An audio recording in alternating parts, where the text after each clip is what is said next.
नमस्कार दोस्तों, आप सबका फिर से एक बार स्वागत है आपके अपने YouTube channel SK95 unique history में। आज मैं आप सबको ऐसी घटना बताने जा रहा हूं जिसको सुनने के बाद आप कभी भी ऑटो में रात के टाइम अकेले बैठने से कतराएंगे। ये घटना रवि नाम के एक लड़के के साथ घटी। रवि जो था अपने दोस्त के साथ पार्टी में गया हुआ होता है। उसके दोस्त के घर पे ही पार्टी होती है जिसमें रवि भी गया हुआ होता है। तो पार्टी होने के बाद करीब 11:15 बजे वो वहां से निकलता अपनी बाइक लेके। जैसे ही बाइक लेके निकलता है लगभग 2-3 किलोमीटर के आसपास वो गया होता है तो उसकी बाइक अचानक खराब हो जाती है। तो रास्ता पूरा सुनसान होता है, रात का समय होता है और उसको कोई भी दिखाई नहीं देता है कि वो किसी से लिफ्ट मांग के चला जाए। तो अपनी बाइक एक साइड लगा देता है और किसी तरह कुछ दूर पर मेट्रो होता है तो पैदल जाके मेट्रो पे बैठता है। मेट्रो से वो ऑटो स्टैंड पे जाता है तो वहां से ऑटो पकड़ने की कोशिश करता है। तो ऑटो रात में दिखाई नहीं देता है उसको। तो ऑटो स्टैंड से तो काफी बाहर थोड़ी दूर जाता है जिससे कि राह में कोई ऑटो मिल जाए, उसको पकड़ के वो अपने घर पहुंच जाए। तो हाईवे पे रवि खड़ा हुआ होता है तो कोई ऑटो दिखाई नहीं देता। काफी समय बीत जाता है, लगभग 15-20 मिनट बाद एक ऑटो उसको दूर से दिखाई देता है जिसकी लाइट ऑटो की बहुत ही स्लो जल रही होती है।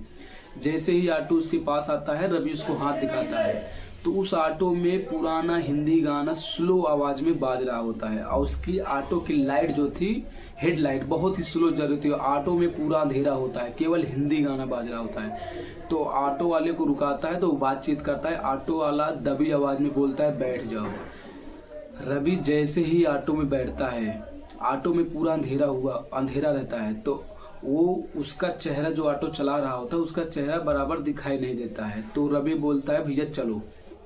तो ऑटो वाला अपना ऑटो स्टार्ट करता निकल जाता है।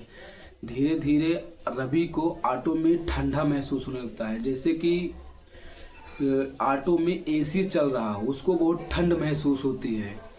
तो उससे बोलता है ऑटो वाले से भैया आपको ठंड महसूस हो रही है? तो ऑटो वाला नहीं बोलता है, रवि भी चुप हो जाता है। कुछ दूर जाने के बाद ऑटो वाला ऑटो को एक साइड लगा देता है।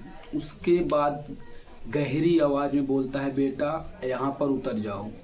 रवि बोलता है कि भैया मेरा स्टॉप नहीं है, मेरा भी 2-3 किलोमीटर आगे पड़ता है घर, यहाँ आप क्यों रोक रहे हो मुझे? तो वो ऑटो वाला बोलता नहीं है। वो ऑटो से उतरकर रवि उससे बात करने की जब कोशिश करता है वो ऑटो वाला फिर से दबी आवाज में बोलता है बेटा मैं इससे आगे नहीं जाऊंगा, इससे अगर गया तो तुम जिंदा नहीं बचोगे।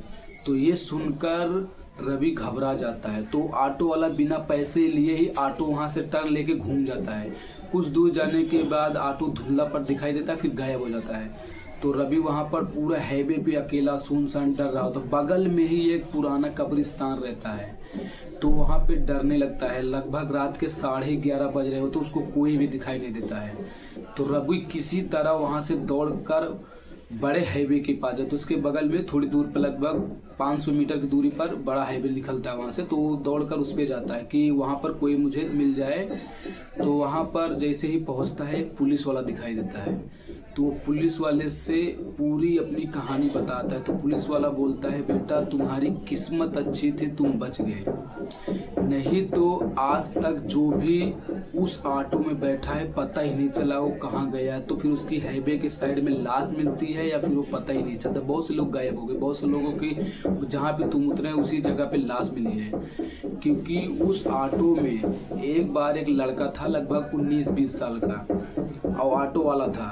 तो जो लड़का था अपनी माँ को रात में देखने के लिए जा रहा था। उसकी माँ की तबीयत खराब होती है तो ऑटो वाला जो है ऑटो को जोर से चलाता है, जितनी तेज चला सकता है वो। तो उसके बाद उसकी ऑटो की जो थी एक्सीडेंट हो जाती है, वो खाई में गिर जाती है।